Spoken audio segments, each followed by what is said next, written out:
সাকিব বুবলির রূপালী পর্দার প্রেমের গল্প বাস্তবে বিয়েতে রূপ নেয় 2018 সালের 20 জুলাই। 2020 সালের 21 মার্চ জন্ম হয় শেহজাদ খান বীরের, যা জানা গেছে শবনম বুবলির ফেসবুক পোস্টে।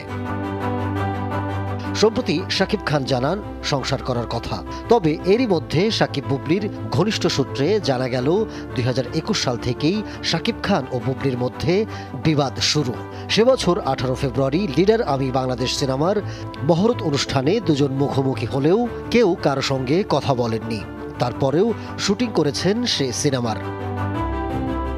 শাকিব খান যুক্তরাষ্ট্র থাকা অবস্থায় বুবলি 2021 সালের ডিসেম্বরে যুক্তরাষ্ট্রে গেলে দুজনের সম্পর্কের উন্নতি হয়।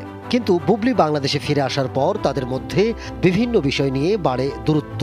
এই দূরত্ব বিবাদের কারণেই তাদের বিচ্ছেদ হয়েছে বলে দাবি ঘনিষ্ঠ সূত্রের। শাকিব বুবলি তাদের সম্পর্কের জট খুলতে মুখোমুখি হবেন গণমাধ্যমে, একথা শোনা যাচ্ছে কদিন থেকেই। কিন্তু সেদিন আসলে কবে, সেই প্রশ্ন সবার। বা আদৌ তাদের বিচ্ছেদ হয়েছে নাকি সংসার করবেন তারা, সেটাও প্রশ্ন অনেকের।